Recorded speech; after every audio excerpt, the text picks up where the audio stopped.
Welcome everyone. Thank you for coming out to a Greenhub NYC July forum. We're talking today about renewables and energy storage in relation to the larger booming energy transition.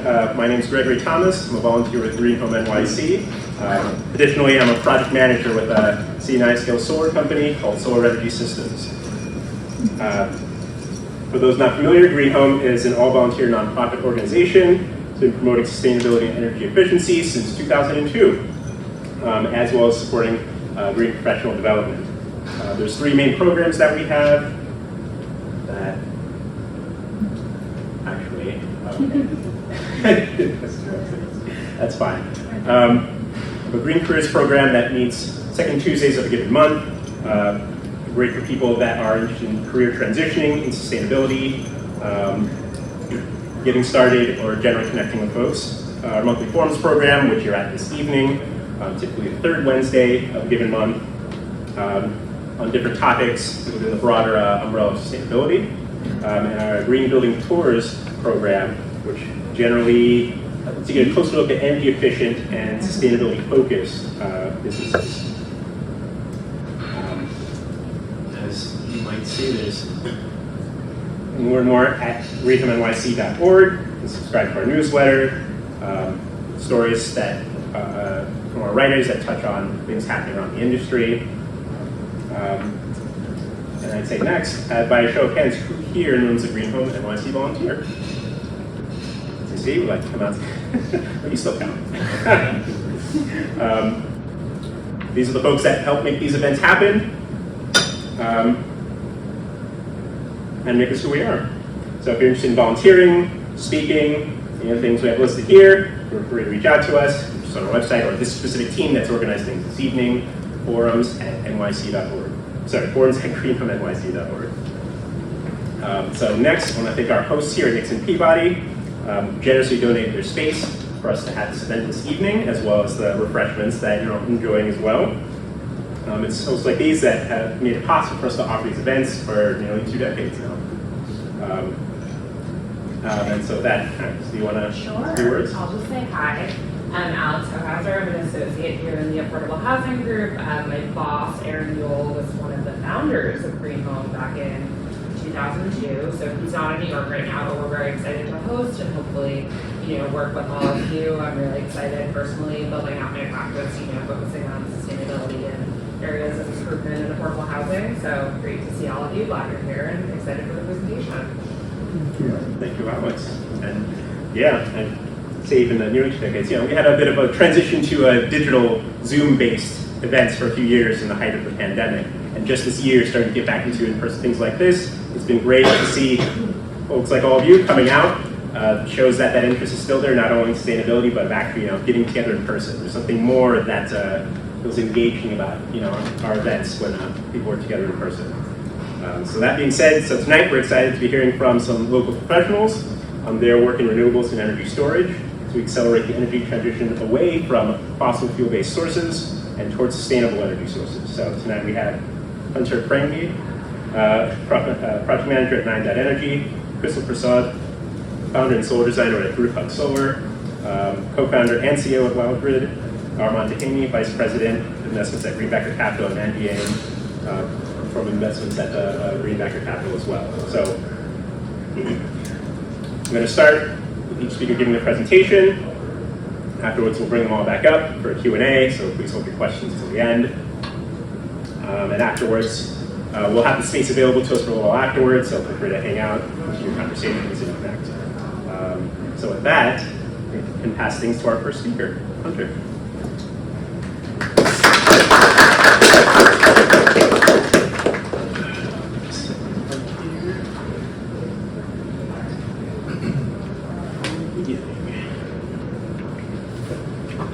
Well, thank you, Gregory Reno, for having me. My name is Hunter Prange. I'm a project manager at NineDot Energy. I've been with NineDot about a year.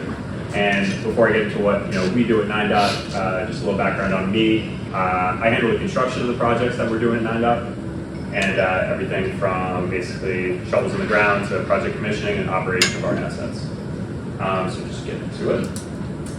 A little bit about NineDot. We've been around for different names for about 8 years. We've been NineDot Energy for about 2 to 3 years at this point.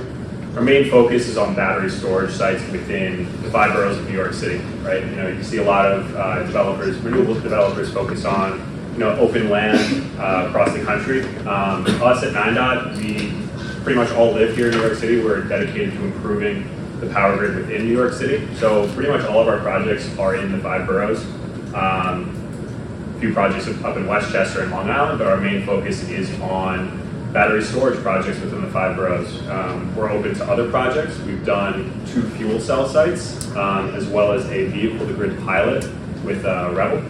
So, for example, right, when you're not using your electric vehicle, electricity demand is super high. Say, for example, a school bus in the summer that's not really being utilized, you can send that energy back to the grid and help with the load there. So we have a goal of 400 megawatts installed by the end of 2026. Our portfolio is well on the way to do so. And we're at our core, we're just really dedicated to improving grid congestion and making New York City a greener place in general in terms of energy.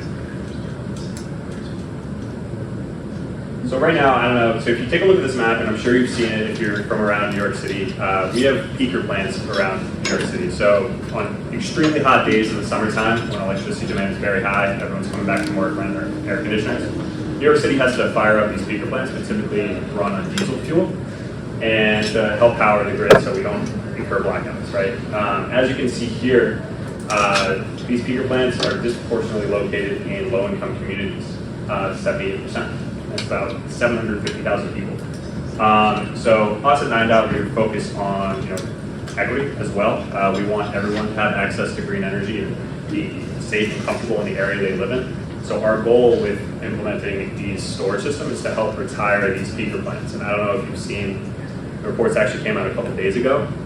New York ISO, who runs the power grid in New York, has stated that previously the plan was to retire these peaker plants in mid-2000s. The way things are going with installations, they may have to delay that because we can't reach the demand that the peaker plants provide. So we're really trying to get our energy storage deployments up so we don't have to delay that.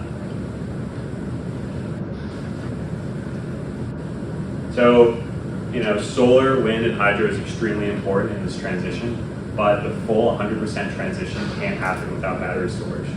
Solar and wind are notoriously intermittent resources, right? So solar creates power or absorbs power during the day, wind when it's windy.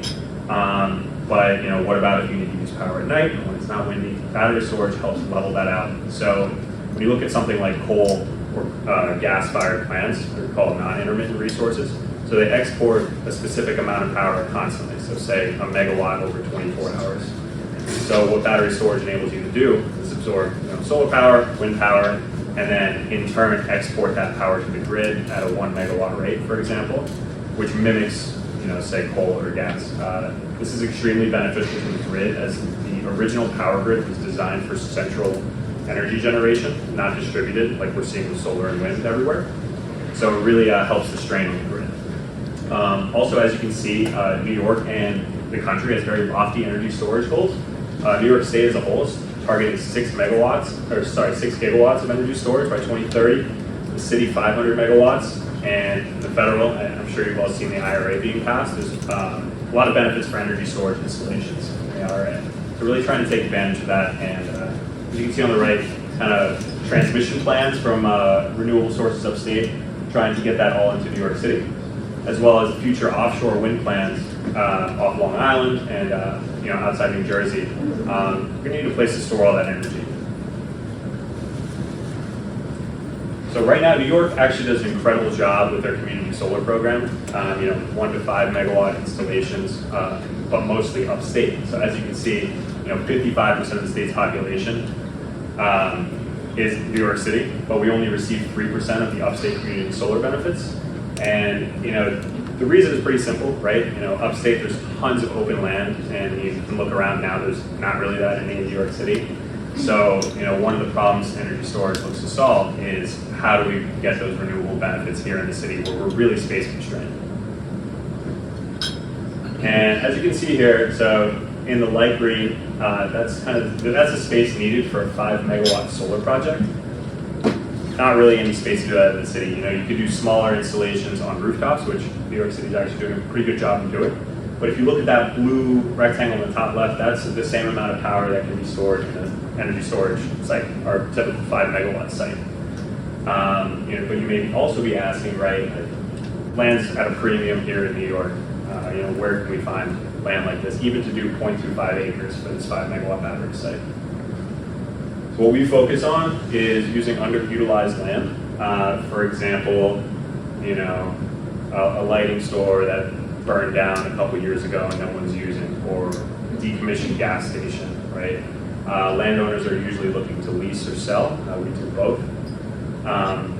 As well as, so a lot of our projects are focused on areas where Con Edison deems the grid to be extra strained. So as a part of New York City's compensation program for energy, they dedicate a certain value called LSRV, which is locational service lease value, which increases the value of energy exported in areas of the power grid where it's extremely necessary. There's also a DRV value, which is demand reduction value.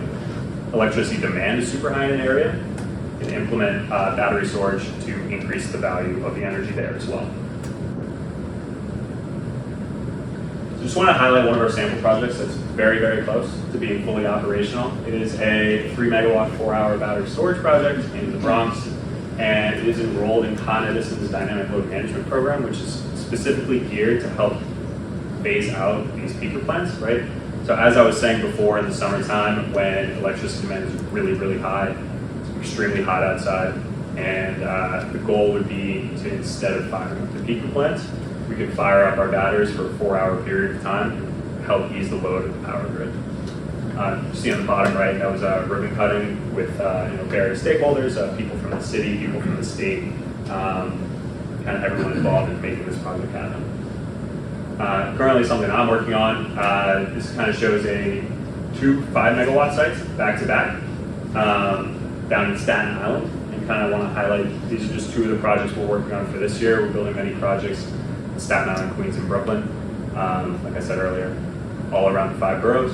And something I just want to highlight too is, you know, if you're driving by this road, pretty much the only thing you're going to be able to see is solar panels, the way the fencing is designed. We want to fit in with the neighborhood. We don't want to kind of just be plopping these sites all over, and you know, people start asking, you know, what's happening to our neighborhood, right? Like, we want to fit in with the neighborhood. So, you know, I'm sure some of you have seen stuff in the news about, you know, battery storage and a lot of backlash, but just want to give a shout out to New York City as well. New York City has the strictest energy storage regulations in the entire country and probably the world. To have technology be installed in New York City before we even break the land, the technology goes under a 2-year review process from the FDNY to make sure they're comfortable with all the technical specs. They have certain technical members of the team that review this. Once it's fully reviewed and approved, they receive a certificate of approval.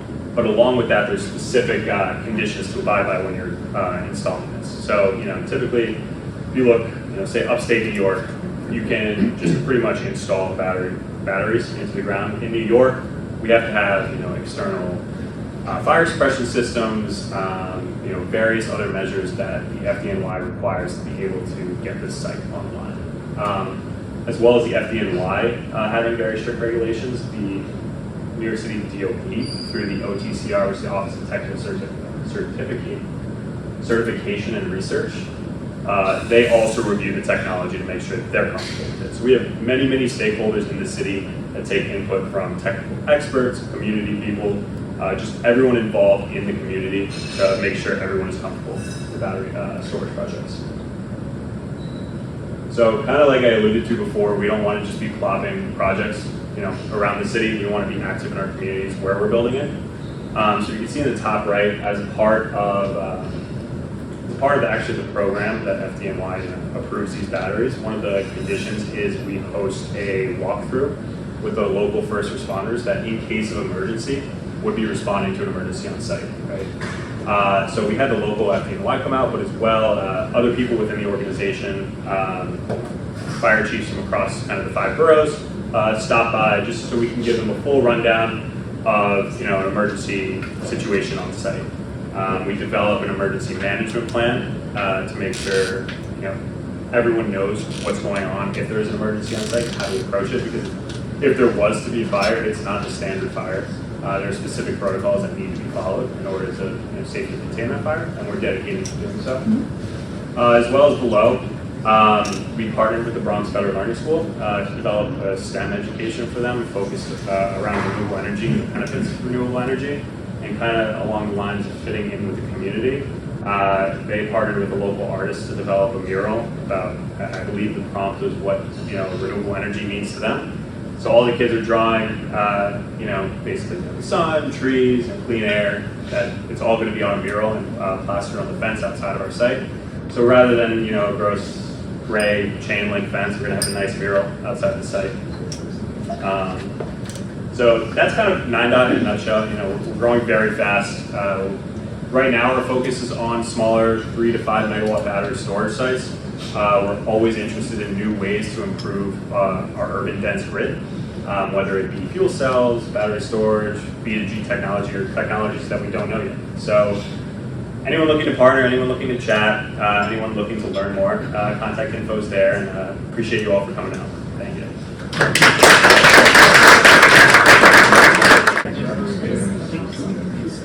Hi everyone, my name is Krystal. I'm a co-founder and CEO of Wildgrid. What I'm going to be talking about today is a new online course that we just launched called Voltage Vixens. The name was actually generated by ChatGPT, why it's so catchy, but it's all about empowering women to make their own transitions and electrify their homes. A little bit of background about me. I'm a designer, so my background is actually in industrial design. I got my career started at a startup called Little Bits, based in New York, that made educational toys for kids through electronics. So I was a toy designer for about 6 years before I entered the climate space. The biggest toy I ever designed was a build-your-own remote control R2-D2. Right? It was sold worldwide and won a bunch of awards, but I'm also a huge Star Wars fan, so that was sort of the highlight of my toy career, and then I left because I couldn't do anything cooler than that. But I'm also passionate about product design, and I'm an educator too. My first foray into climate, actually, and I always mention my toy design background because I think it really helps me have a unique lens for climate, is that when you design a toy, it has to work out of the box and be extremely easy and seamless. If a kid opens the box and cries because it's too difficult, you failed. You didn't do a good job. And that's how I feel climate transitions should be. But there's so many friction points. When I left Little Bits, they got acquired by bigger toy companies called Spiro. I decided that I wanted to enter climate, but I didn't know what to do. And my skills were design. So I was very fascinated by solar. I was at a makerspace in Brooklyn, and I actually just designed my own solar panel. So I watched a lot of YouTube. I bought solar cells. I don't know if anyone's with SunPower. It's my favorite cell of choice to design with. And I soldered it together, and I put together a product called a window solar charger. At the time, I lived in a really teeny apartment in the Lower East Side. I was very frustrated by the lack of agency that I had, and thought, what could I do? I'm a designer, I live in an apartment, how can I make my home less reliant on fossil fuels? I saw my window, and then I bought the pieces, put it together. This is probably the 100th prototype. The first one was absolutely terrible, but I kept going. And got it patented, actually. So it's a window solar charger. We're currently sold out, but the company is grouphugsolar.com if anyone is interested. I took that experience and then started designing solar panels in custom shapes. This is a cat-shaped solar panel that's currently on exhibit at the New York College of Science in Queens. Again, it's almost like if you took a toy designer and made them design a solar panel, it would be this. She meows and lights up, so it's very interactive. All designed to help educate, in this case, kids about the possibilities of solar and help them see it in a different way. Then I designed a turtle-shaped solar panel. I found a funny niche in animal-shaped solar panels. This one is in a museum in Iowa, actually, and the fun story about this is that it's a turtle-shaped solar panel that hangs in a window and powers heat lamps for a turtle exhibit. Which is funny. But yeah, I just, I started getting custom requests, and Grouphug has kind of turned into a solar art practice. So if you ever need a custom or animal shaped solar panel. We know how to make those.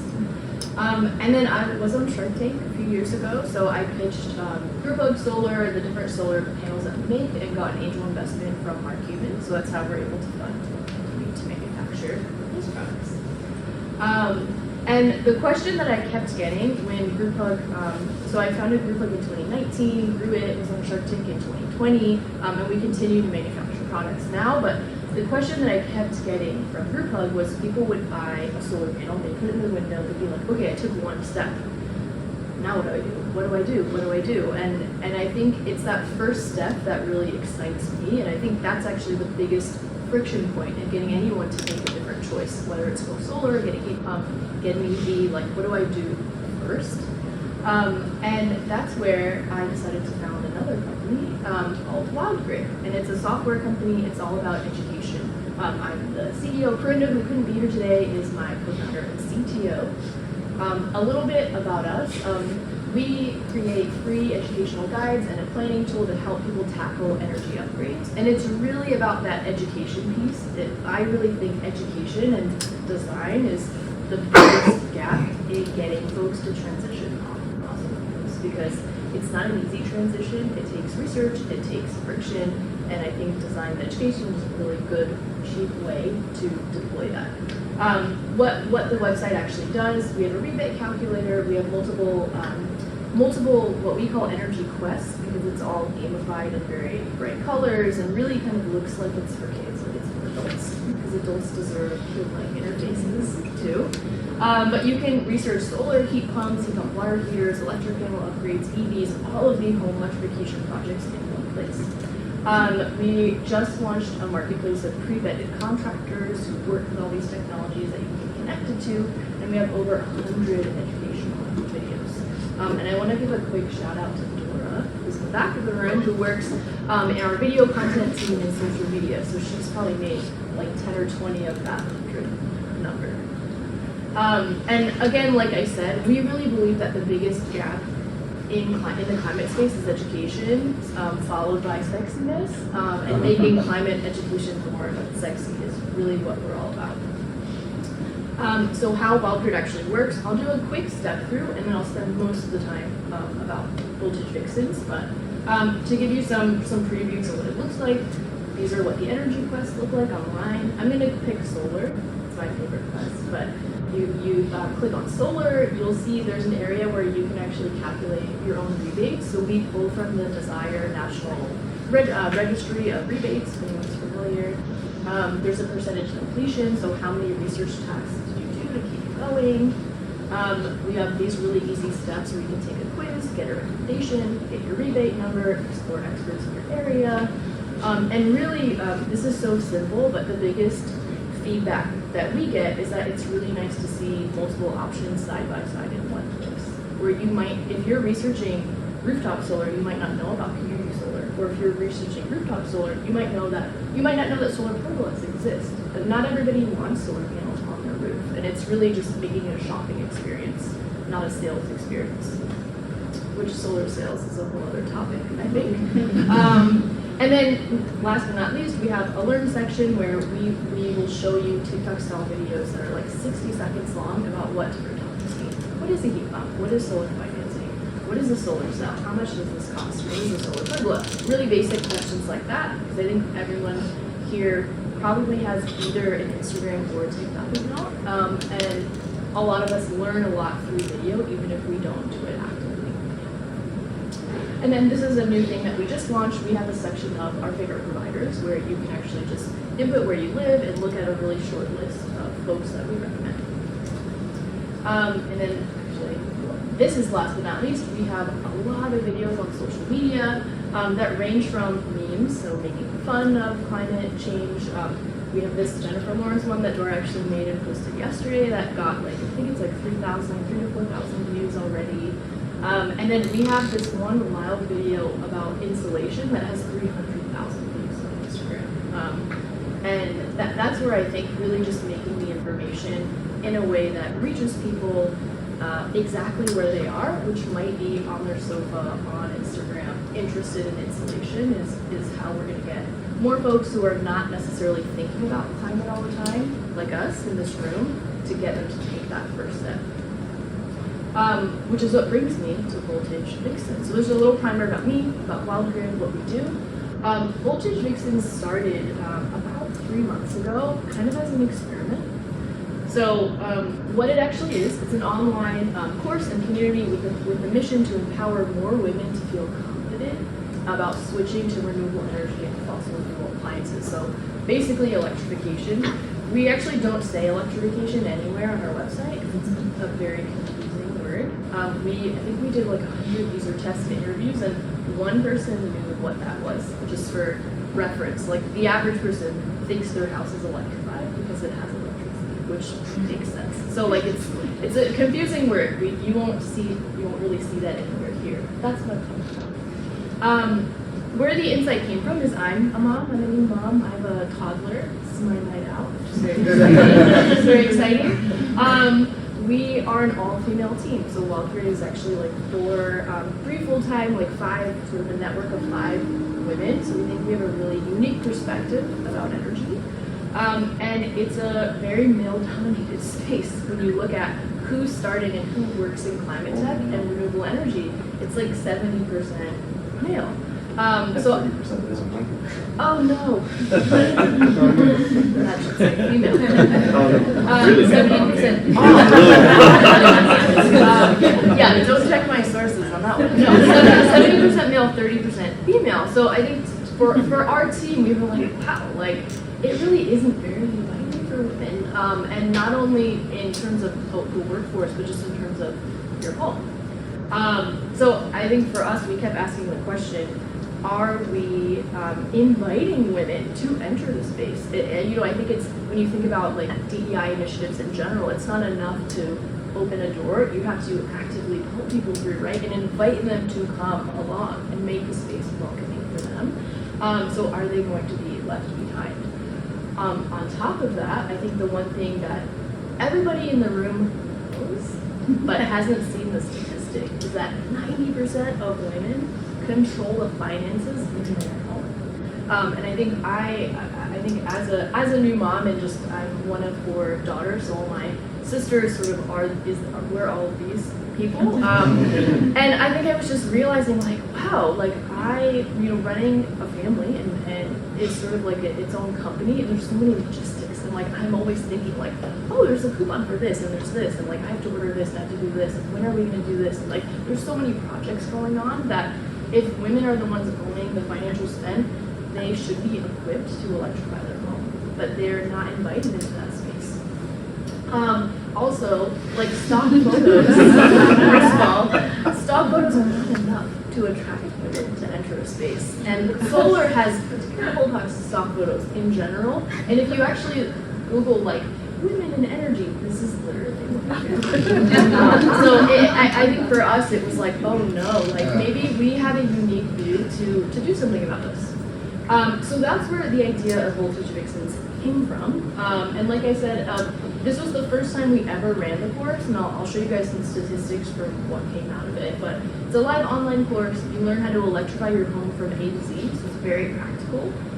We promise 3 outcomes: foundational climate tech knowledge, an actionable plan, room by room for your house, and then a welcome and curious community where you can meet other women who are trying to do the same thing.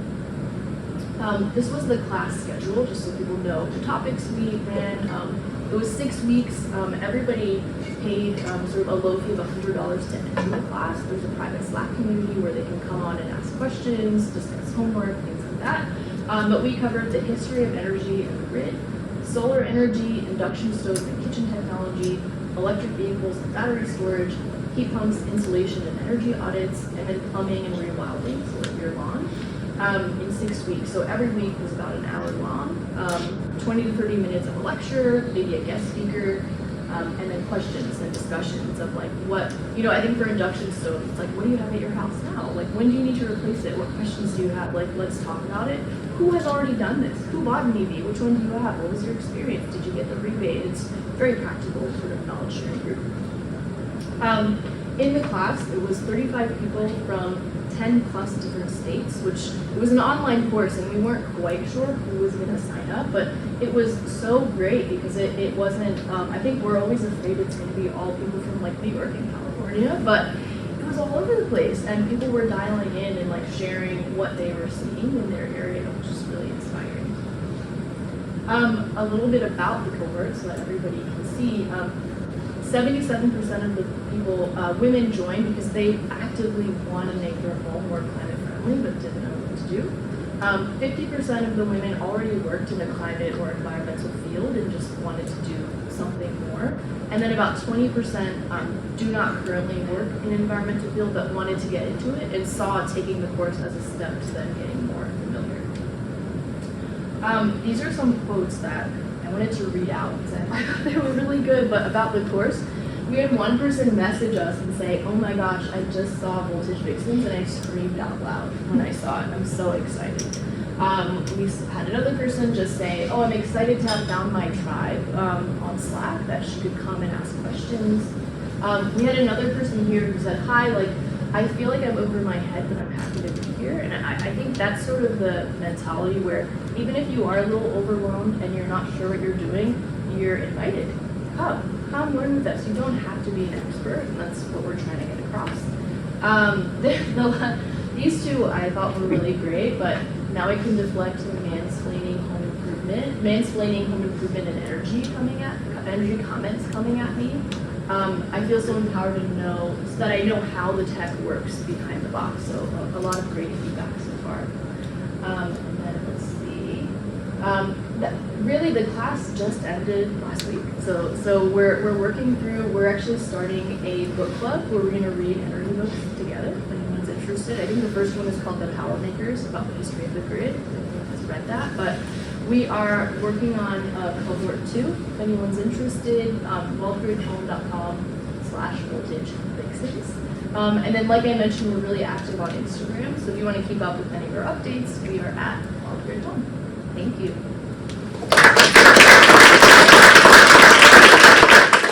So we'll start with a quick intro. Oh, by the way, thanks for having us.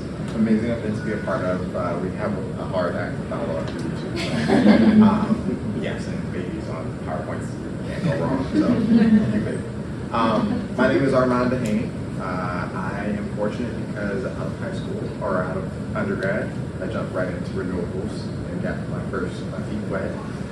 So I've been able to see renewables, for a period of time. I used to have hair, I don't now when I was so I worked at a bank. We provided loans to renewable energy companies, and since I've transitioned and worked for several renewable energy companies on the side where we receive loans, we own projects, and now Mandy and I work for Greenbacker, renewable energy company, and we're going to tell you a little bit more about Greenbacker and hopefully give you a quick crash course in a project from start to finish. You might drive through California and you see wind farms on the side of the road. You might ask how to get there or who owns it. And so we're hoping to give you just a quick sneak into what that looks like. Hi everyone, I'm Mandy. I've been at Greenbacker for the last 2.5 years, focused on renewable energy acquisitions and financing, as well as helping launch a real estate fund, which is focused on real estate acquisitions with the goal of also improving energy efficiency, adding green power, EV charging, etc. So we're really excited to be here and share a little bit more about what we do. This is going to be a bit more focused on the renewable energy side of things, but if folks want to chat about real estate and sustainability in that space, we'd love to chat out there. Okay, so Greenbacker, we are an alternative investment fund. We have 3 primary strategies. The first is a strategy where we actually buy the physical assets, solar, wind, batteries. The second strategy is more of a corporate strategy where we're investing in other companies like NineDot that are facilitating the energy transition.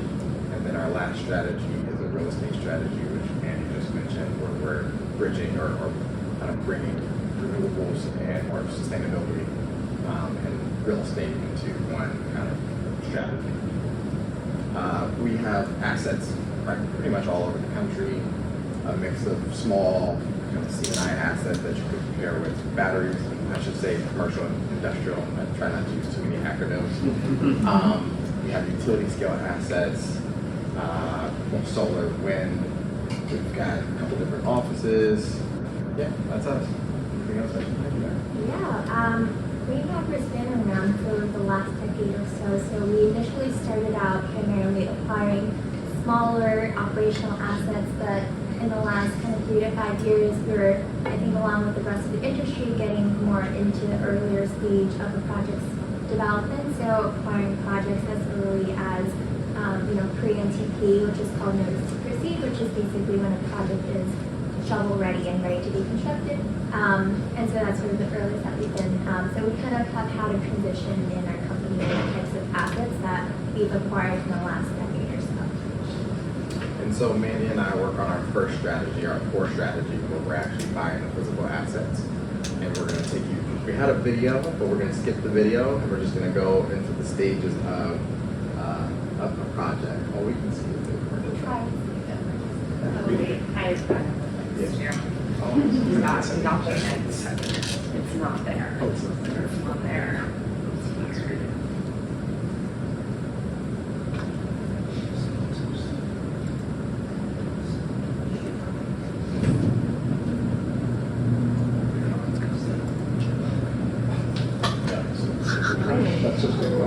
I'd like to welcome everyone on behalf of the Roxwind team.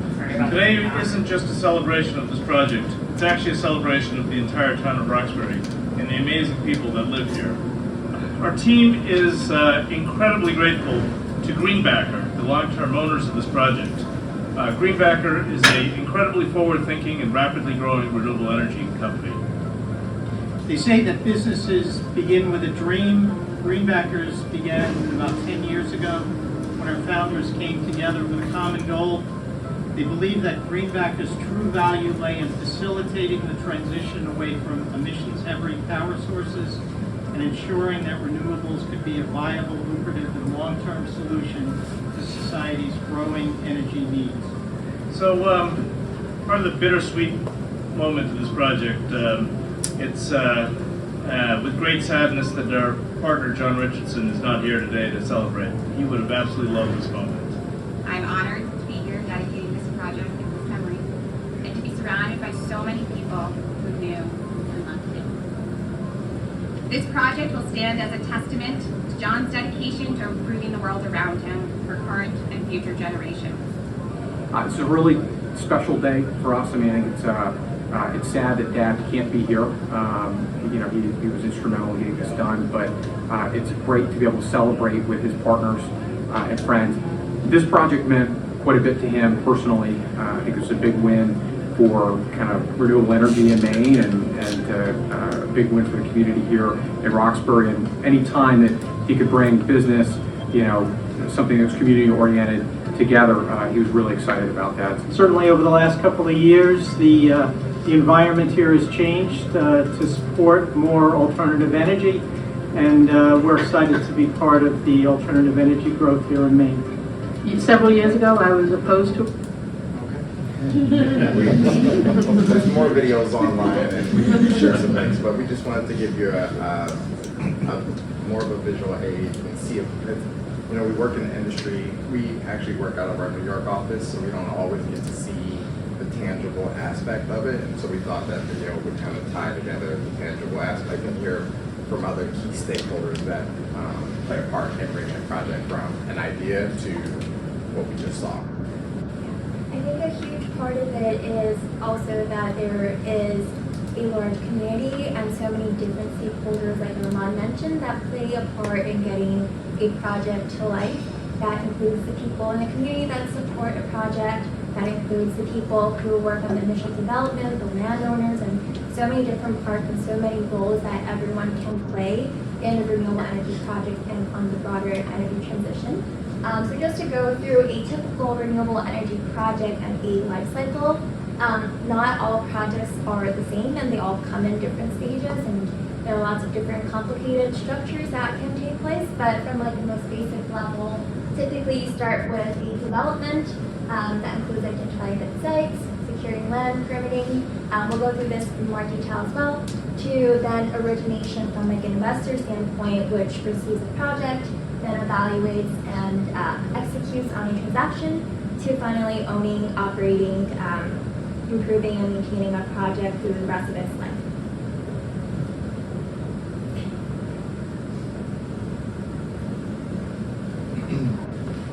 See here. So Mandy just mentioned some of it, but we start with the development. We work with developers all over the country. We try and establish relationships in key markets that we are attracted to. And we meet the developer where they are. So some developers have done it a bunch, others are new to the space. They're looking to establish local relationships so that they can do permitting, find the right site.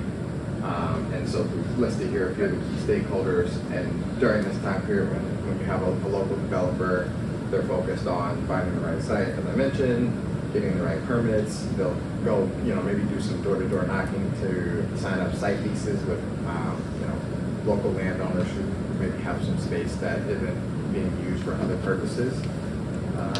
And yeah, they also will look to establish a contract to sell power to an entity. So maybe it's Facebook, for example, a large owner and operator who's trying to, tech company trying to offset their carbon footprint. And so they would work and sign a contract to buy the power from one of our projects. So we kind of have this as a case study for a wind project. So I think another really important point is that there are varying lengths in which a project would take to go through a development stage. In the case of a solar project, it could be a little bit quicker than in some other instance, like a wind project in this case, which could take much longer because of the amount of land that it would take, because turbines have to be separated with certain distances apart. There could be challenges also with permitting and interconnection. So everything can be very different from a timeline perspective, depending on what types of projects you have, which state you are in, how big your project is, and many different factors.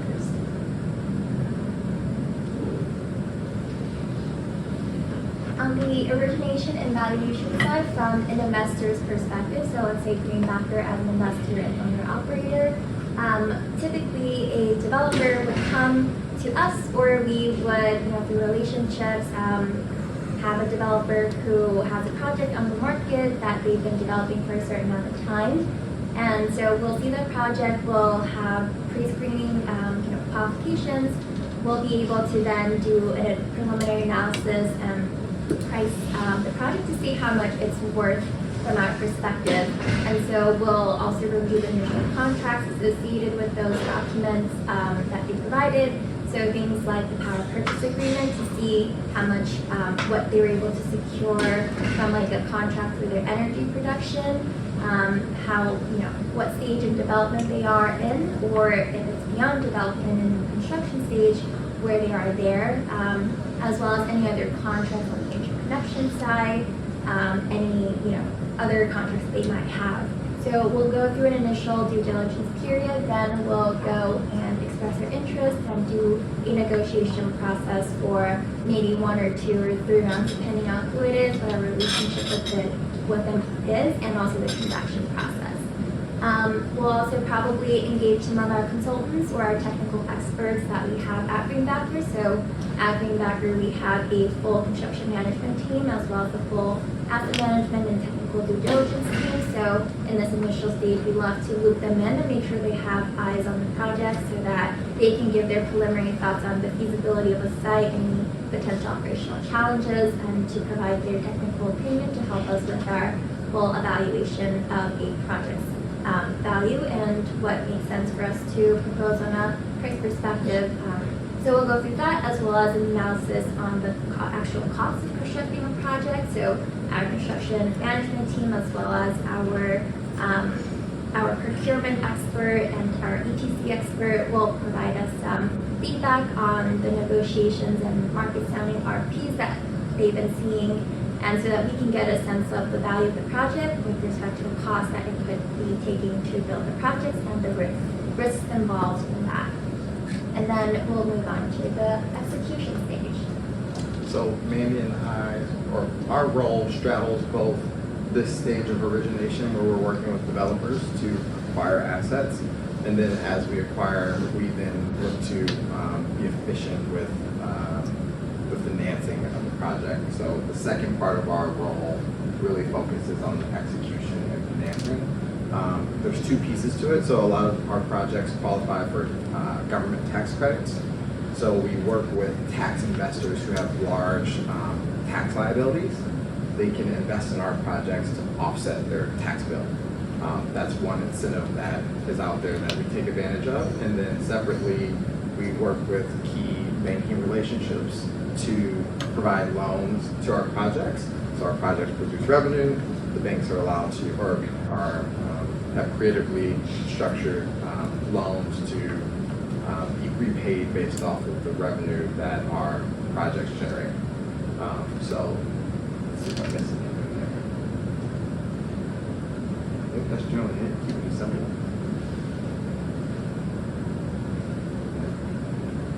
As for the next stage of the project, after we acquire the project, that point in which we acquire the project could be in different stages of its life.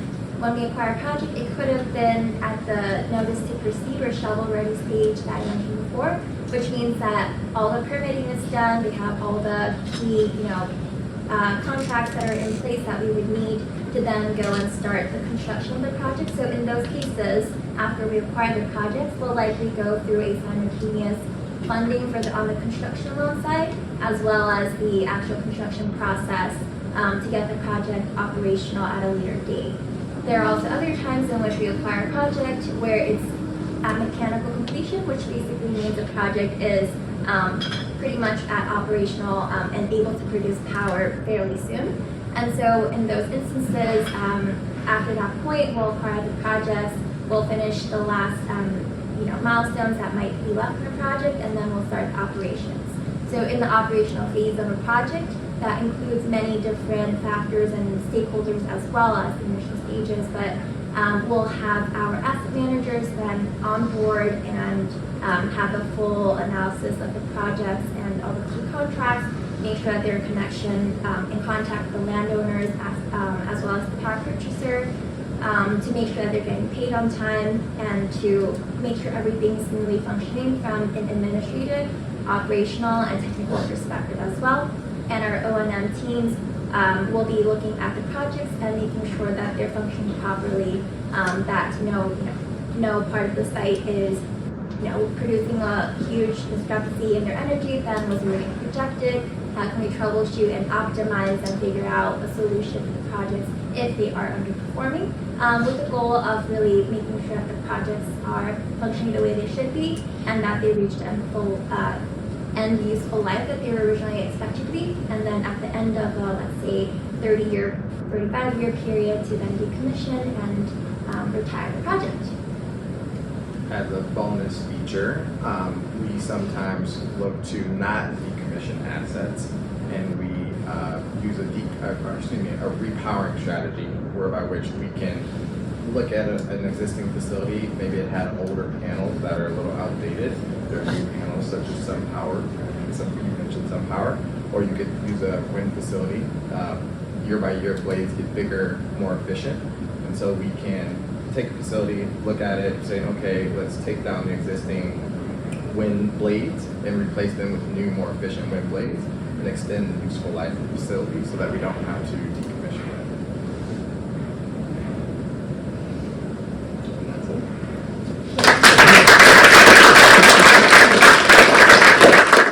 All right, well, wielding the floor, I issue a question I tend to like to ask, and this for all the speakers, is sort of what you might see as the biggest obstacle for sort of reaching sort of the goals or achieving or furthering your mission, or another way to look at it, if there's something you might have to say on your wish list that might be a bit outside of your control that you'd like to see happen that really let you accelerate your efforts.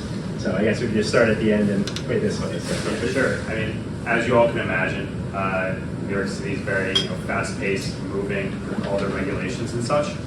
And kind of one of the things that we struggle with is, while we want to abide to FDNY and DOB regulations and Con Edison to build a site, we found that they change their rules quite often, maybe more than once a year.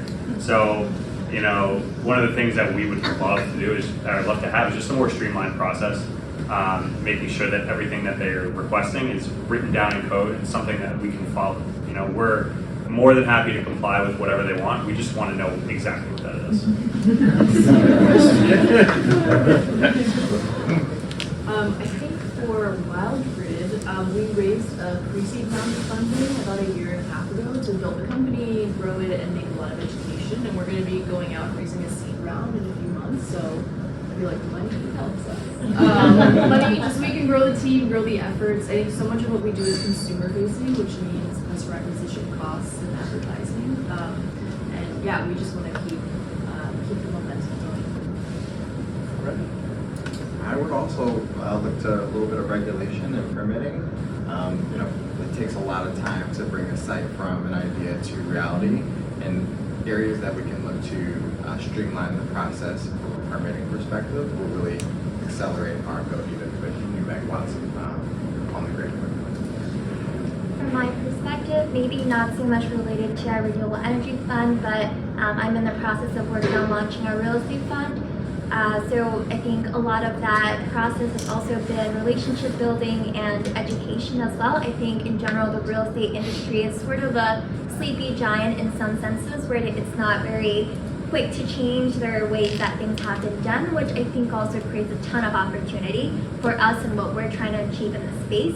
But it is like a process of building this relationship, educating, having all the stakeholders that are relevant to us come on board and make sure that we can maximize the impact that we have through what we're doing. Okay, thank you all. Anyone in the audience has questions they'd like to ask as well? So in front here, go ahead. Thank you all for being here, by the way. It's a great presentation across the board. My question is directed a little more towards Greenbacker Catholic folks. You know, with the Inflation Reduction Act, this huge opportunity for a lot of tax credits and incentives and subsidies, which is fantastic in the green energy space.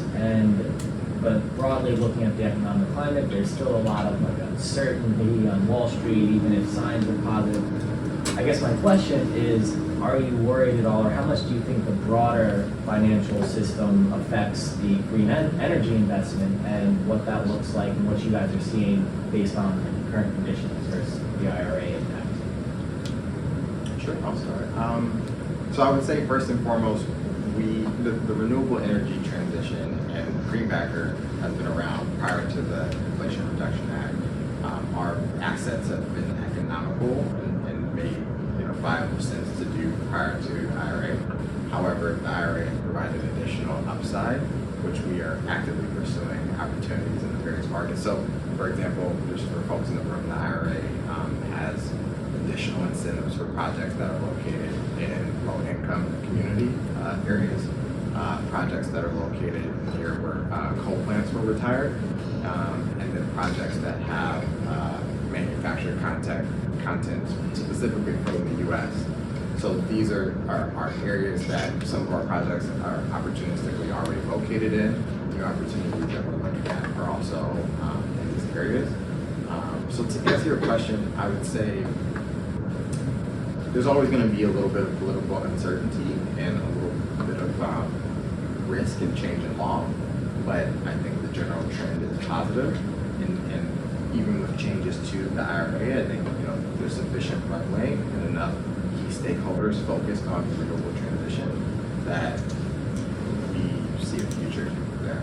I think to maybe answer a second part of your question, which was on the macro environment, maybe as it relates to interest rates and other stuff as well, I think that it definitely has had an impact on how we look at projects' value, because when we do value a project, we incorporate those like financing terms into our valuation of the project. So that means that we are more conservative in the way that we're looking at projects, so that we make sure when we do acquire projects, we're fully underwriting those projects to reflect what we think the current financing and macro environment is. Thank you. All right. Next, go ahead. I have a question for Greenbacker. How do you guys find your projects? Do you guys actively go out and hunt search for the projects, or do you have developers coming to you? And the second part to that is, in terms of your overall asset class, are you just looking at projects in terms of things that are going to be developed, or are you looking to build relationships with manufacturers, different technologies, things of that nature? Yeah, so I think it's really across the board. We have, because we've been around for I think 12 years now, we've had so many, we have 450 projects plus. And so we have so many different developer relationships that have been formed over the years. So lots of them come back to do, you know, second, third, fourth, fifth, 10th transactions with us. So we already have a bench of developers that come to us with projects they want to do with us. But at the same time, we're constantly forming new relationships. For example, I had never met NineDot Energy before today. So, I mean, there are constantly new partners and new developers that are emerging into this space. So we're constantly originating and building those relationships as well. And then the other question of building relationships with others, absolutely, we have strong relationships with equipment manufacturers, with operating partners. Most of our projects have O&M contracts, which are operations and maintenance contracts with folks who are going to be on the ground and doing the actual operations and maintenance oversight at the project location. So those are also third-party relationships we've built. In the case of battery projects, we'll have like a scheduler and other types of service providers as well. So definitely across the board, we're always looking to expand our partnerships and relationships.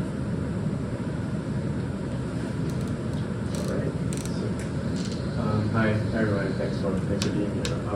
So I think this is Green Home NYC and we're all in New York City, but I think maybe in this photo panel, given that in states like New York City, New Jersey have like very favorable laws for solar and renewable energy in general, like what's being done outside of states that are friendly to energy to like try and build energy projects outside of New York State or like outside of like states that tend to be a little less friendly and deals are harder to find. So we're hoping to start, by focusing strictly on New York City, we're hoping the plan would be for other cities, like across the country, to kind of see what we're doing in the urban environment, and kind of, the goal would be, to reduce brownouts, reduce blackouts in other cities around the country, even if they're in states that aren't necessarily renewable friendly. And see that, for example, us, like battery storage really truly does improve the reliability of the grid. I think it'll come naturally for city planners, right? Especially as Krystal mentioned, especially as electrification increases and demand for electricity increases, brownouts are going to become more common unless we get these renewable sources up and running, especially battery storage in these communities. Yeah, I mean, I work more in the consumer-facing space, so not as much as these guys, but I think what we're seeing in terms of consumer sentiment and motivation is that maybe in previous years it was so much about money saving, so like going solar and saving money, obviously with net metering and things like that. Net metering is not in every state, obviously, but we do some work in Georgia, and like net metering does not exist there, but folks are still going solar because it's about the home comfort, it's about reliability, it's about independence, it's about so many other things. I think because the effects of climate change are becoming so much more obvious that if you can secure some independence and comfort and things like that, it's almost trumps some of the savings if you can afford it. So I think demand across the states, if you're a consumer and affected by climate change, which will be a lot of people, most of us, then you already are interested in this, and hopefully states follow. Oh, did you see what's There's coming? a ton of hands coming up there. Did you want to go ahead? No. Good. All right. My question is for Hunter. So since you're with your focus on energy storage, where are you sourcing the energy from for the storage? So that's the issue, right? So I kind of pointed out earlier the map, kind of transmission bringing renewable sources from upstate. Right now, it's not, we can't guarantee, where energy is coming from. It's basically whatever energy is available to us in New York City. What I can say though is that, while we're unsure about the energy we're pulling from currently, because, electricity all gets pulled together, basically, we won't have full guarantee that we're fully electric until everything's renewable. But I will say that what we say the advantage is basically that by using our batteries, we don't have to fire up these diesel plants. And you know, what I can say is the traditional mix of energy in New York is natural gas. So most likely the energy is a mix of natural gas, hydro, solar, wind, all the above. You can actually go online and look at the live mix if you're interested. I think it's just like NYI. So, follow-up question. So what's your priority for renewables? And how do you actually ensure that you have that mix in energy storage? So the priority for renewables actually, I mean, it's covered by, you know, we have tons of renewable developers already in the space that are working towards, in terms of actual generation, achieving that 100% renewable goal. What our focus is on primarily now is reducing the reliance on, you know, true diesel power facilities in New York City. So, you know, inevitably when generation is at 100% renewable, you know, our storage capabilities will be 100% renewable. So we're less focused on the generation aspect, more so than improving grid reliability, and with the inevitability being all of Okay, I think you went next. Okay. Yeah, thanks everyone for the presentation. I have a question for Krystal. I wonder, how do you think your the business model for your education program might look like? What possible sort of revenue stream for the future, and then do you want it to remain? Because I know you only charge like a small fee, right, from the participants. So will that remain non-profit, or in the future, like, what other stakeholder might be willing to pay for to sponsor you? Yeah, it's a good question. So right now, our main business model is actually that businesses pay us to be on our directory, where we recommend them to our users. So it's sort of like a very curated Angie's List kind of model. Right now we charge a flat subscription fee. So my personal opinion is that there's so many marketing and middle companies coming in and taking a cut of what contractors get, and they're actually the ones doing the work that they deserve to keep that money. So they pay us a flat fee. We don't charge any fees. And then honestly, Voltage Vixens was an experiment that we weren't quite sure what would happen, and just became really successful. So what we're seeing the model there is that we do want to keep the class fees low, and what helps us there is that as an online company, our biggest costs are customer acquisition and advertising, but these women actually paid us and opted in, and they're now graduating from class and becoming ambassadors of Wildgrid. So they go off and like tell more women and friends about Wildgrid and help us recruit the next class. So I think we're really looking for like a community-based approach where, you know, instead of me paying, I don't know, 50 cents to get somebody on our site to like Mark Zuckerberg, these women are actually paying us for the information and then going out and getting more people. So we see that as a more sustainable flywheel, actually. Okay, there's one. Okay, it's good. Go ahead. I really appreciate the presentation. So question is, Hunter, so how feasible it is the statewide target by 2030? It's like 6,000 megawatt, and then yet 2025, 500, and then the current result. So I'm just curious. To be honest, it's lofty. Yeah, it sounds very logical. I think there's just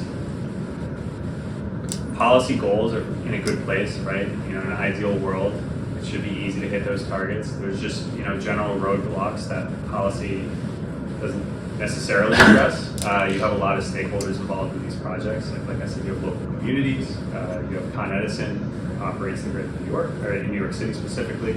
You have the FDNY and DOB, who all have, you know, they have their goals as well. They want, you know, the FDNY wants a fully safe and environment that they're comfortable with. You know, Con Edison can only handle so many projects on their power grid to make sure they're still reliable. So the policy, in my mind, I guess, is a goal for agencies to follow and abide by. Like, everyone should want to achieve that goal, but every agency that has control over our projects is a different way of getting there. So I think having that goal in place is really good because it encourages organizations to kind of change their ways in order to fit that and see how they can do that. Teresa, go ahead. Hi, thank you all. So our question is also for Hunter. So on battery storage, I know you mentioned about working with the community and doing the mural adopt and working with the FDNY. what are some other, did you run into local challenges or with the zoning boards or anything that you had to work through? And did you suggest those things, or was that feedback that you got? Sure. So actually, technically, where our batteries are sited, we have as of right. It's as of right zoning. So technically, we could build the projects without any buy-in from communities, but we don't want to do that. Right? We don't want to be aggravators. Basically, we want the community to accept the projects and help out. So it's one of the things we've been really proactive about. When I was before my time when I started, but I believe when we first started building a project in the Bronx, I was near the school. So we reached out to the school and said, we're building this project, and kind of became a long-lasting partnership. At first it started with conversation, then became partnership. It's kind of what we're looking to do. So anything from great landscaping to match the surrounding area, fence to match the neighbor's fence. It's all kind of, it's not necessary, right? We just want to be good neighbors, basically.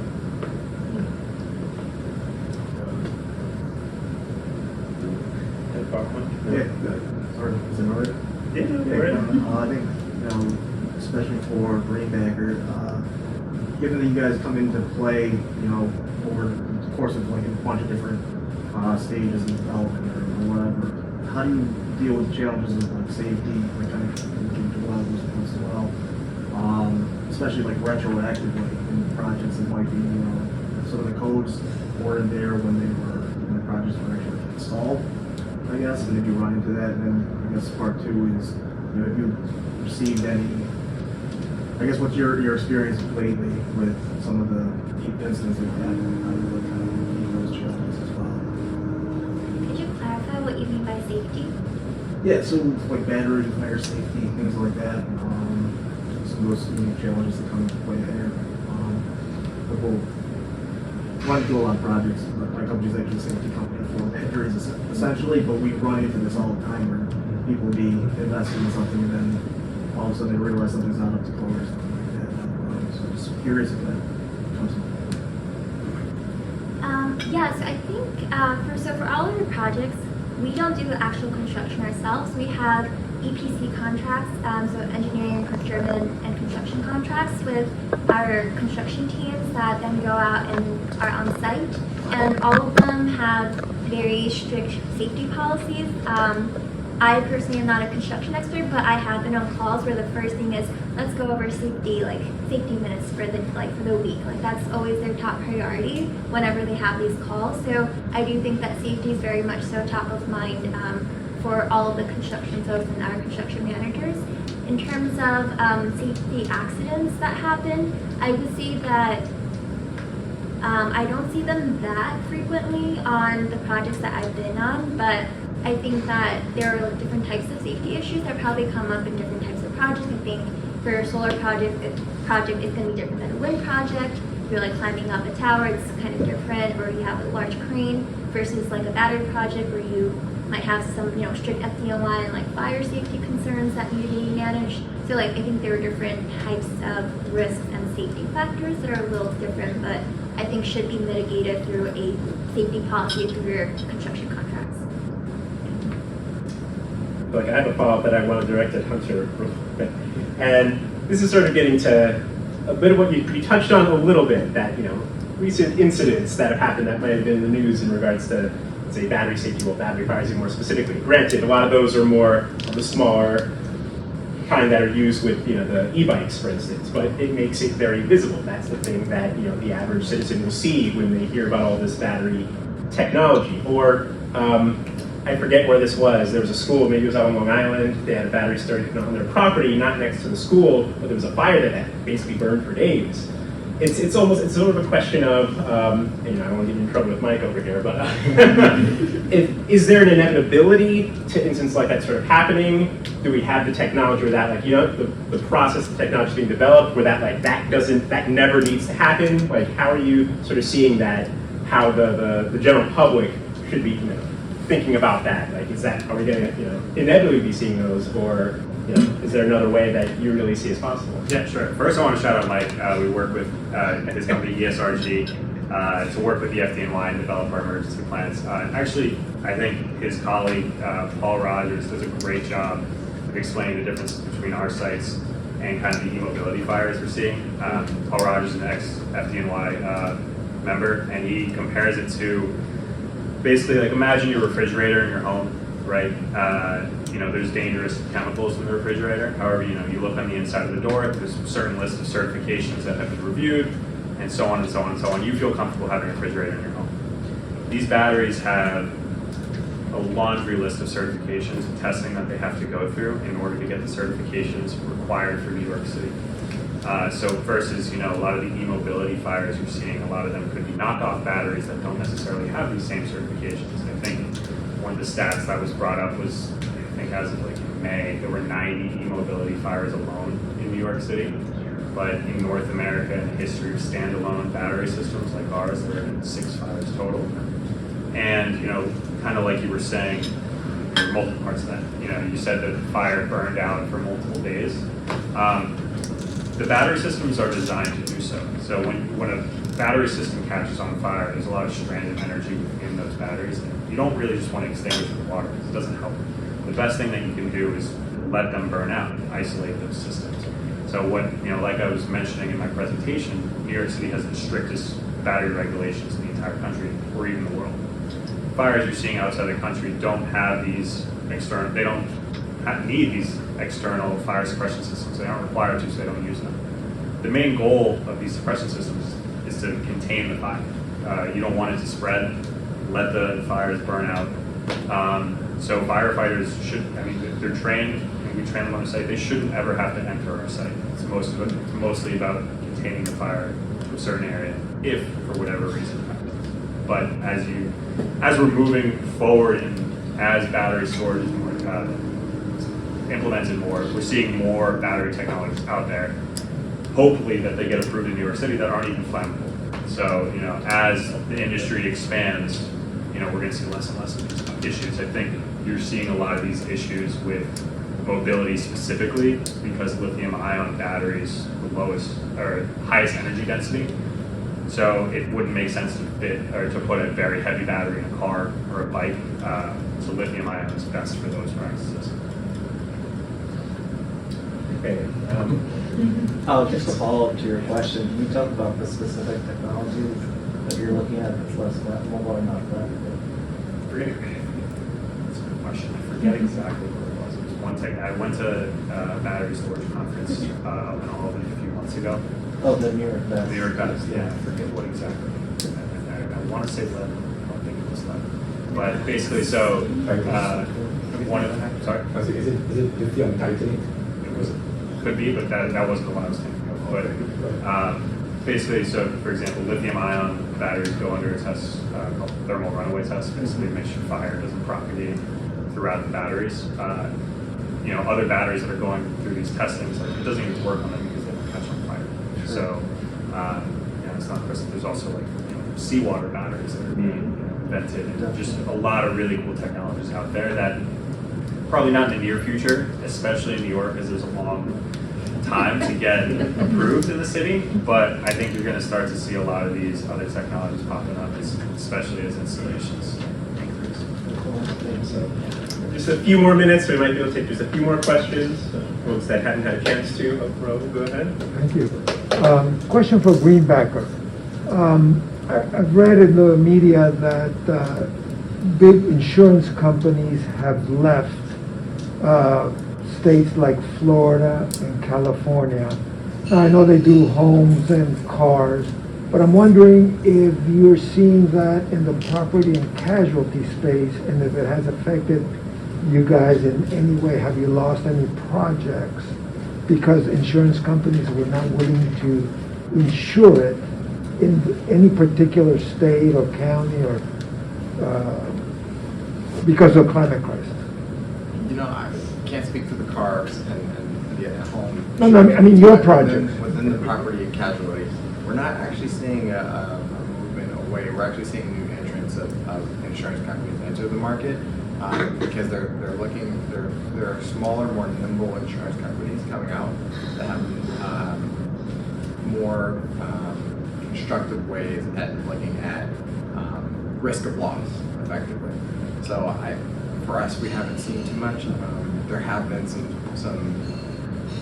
minor incidences within the industry that have hit projects such as hail and other kind of factors that have wiped out panels and obviously tornadoes and such. But I think on the more specific, smaller insurance companies are entering the space more targeted on renewables, whereas you're just talking about the larger players, maybe they're moving their business to other areas within the property and county space.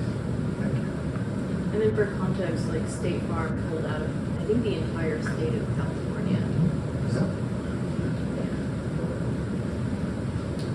Okay, I think you were next. Go ahead. I guess just a follow-up question on the evolution of battery chemistries, and how does that sort of affect the long-term viability of a project? Like, so would you think that you have to replace like all of your batteries with a more viable battery technology that's more like suited to the current times? Just curious about that across the board. That's a good question. So kind of like Greenbacker brought up, the current plan now would be to repower a system, say 10 to 15 years down the line. As of now, our plan is to continue using lithium-ion cells until another technology comes along. But we're fully flexible, right? You know, we want to see more technology. We want to have options. And, you know, if project economics, safety, all the above tell us to use a different technology on our sites, we'll do so. You know, a lot of the costs to build a site is in the early stages in development, you know, getting the land, getting the interconnection. Batteries are expensive, but you know, in terms of the long-term life cycle of the project, you know, we plan for our projects to be 20 to 25 years. Say 5 years down the line, it makes sense to switch technologies. We'll do so.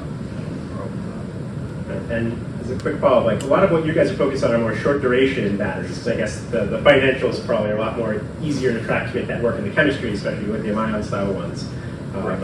Of that, but there's a lot of interesting things happening out there. You're just touching on a little bit, different chemistries being experimented with, like long duration type storage. Because the ones that you're talking about for like his projects, 4 hours, maybe I don't know if a longer duration than that necessarily. But I feel like I've maybe seen things that up to 8 hours, something like that. But there's a lot of experimentation, pilots, the things that are happening elsewhere in the country and probably around the world. With all these different countries, I thought, you know, making something like an iron air battery, which effectively is like rusting, but somehow being able to use that as like a sort of energy storage process to yeah, this is probably that chemistry can work to make that work, and just yeah, that's some of the stuff that's coming along down the line that I imagine, you know, one of you guys might be involved in as that really matures. So all right, we have time for one or two more questions. I'm gonna go with Krystal. I have a question for Krystal, and I wanted to ask about, like, if you could talk more about how you continue acquiring customers and building community through Wildgrid voltage basis. I'm trying to understand if there's similar threads of thought, especially if you have people in your product design mindset or anything like that. Yeah, it's a good question. I think, you know, since voltage baking just ended last week, so we're still like pulling together and meeting with the different Dixons in the class to learn about what they want to do. But I think our goal is, if you think about really old school ways of creating networks and maybe like ambassador marketing, like back to Tupperware, and like think about like Mary Kay, and like we're not going to have people knock on people's doors because that's really annoying, especially from coming from the solar world. But I think the idea of empowering women to like connect and be ambassadors with their own networks is really interesting. And I think for us, it's not only the confidence piece, but it's also very cost effective.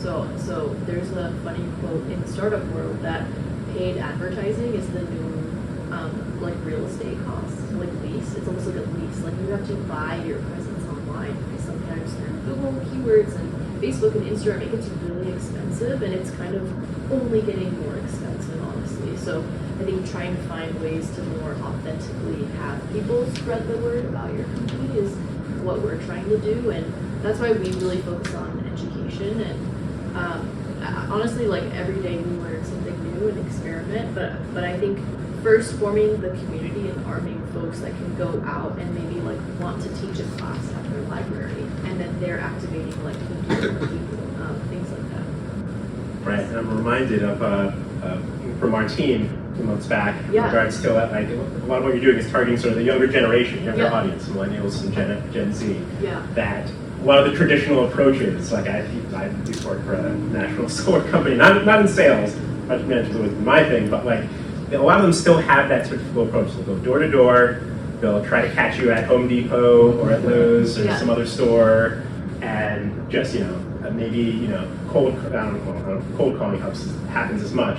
But Yeah. those really more traditional routes that the older generations are sort of used to, but like especially since pandemics hit, like there's so much more that people are living in a digital space, and trying to meet folks in that space and where they are, like that maybe what's part of what's needed to really bring it to the retail side, the homeowner side, that maybe doesn't get as much attention from as much attention as it Like should. everyone does research now, right? Like if someone called me on the phone and told me to buy something, there's no chance I'm going to do it. Zero. There's zero chance I'm going to do it because I want to go research it. And I think that's what we've seen is that we need to give people the resources to research it. And then like the other thing is word of mouth. Like if Armand said this one product was amazing, I would believe him, and then go look it up. But if you just get an ad, so that's sort of the thing is if these women are having really good experiences, they feel empowered and know what to do, that you're more likely to take their recommendations if they tell a friend.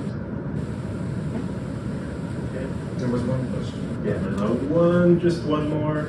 I had a follow-up question for Krystal. So, for consumers, when they're looking at green alternatives, are they focusing on total cost of ownership, or what other considerations play into that buying process? Yeah, I think there's definitely different profiles of people. Probably don't have enough time to go through all of them, but I think people fall into different buckets of their motivation. I would say the two main ones we see is maybe somebody who is a little wealthier and is really motivated by climate and is not so concerned about the project cost, but is more concerned about resiliency and independence from the grid, and is willing to pay for that long term. And I think there's a flip side of someone who, especially with, I feel like heat pumps are all the rage right now. So with somebody whose AC system just broke, and if there's a rebate available and they're looking to upgrade, it's more about what is the most functioning system at a low cost that is going to work for me and last a lot longer and be more serviceable and upgradable and things like that. So there's a very practical approach, and then I think there's more of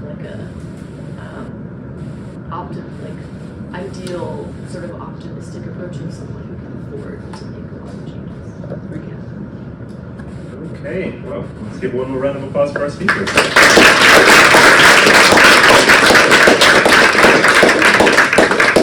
want to thank Nixon Peabody once again for hosting us here.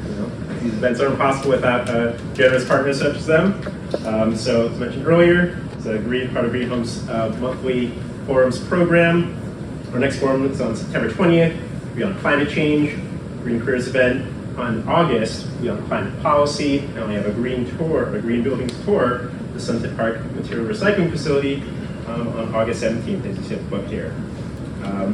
And as always mentioned, you can find us at greenhomeyc.org, all social media. I'm sure you recognize all these various symbols. And then otherwise, I think we're okay with the space till 8:30.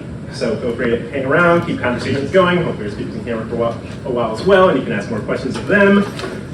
And thank you for joining us tonight. I hope you come back to a future event. Thank you.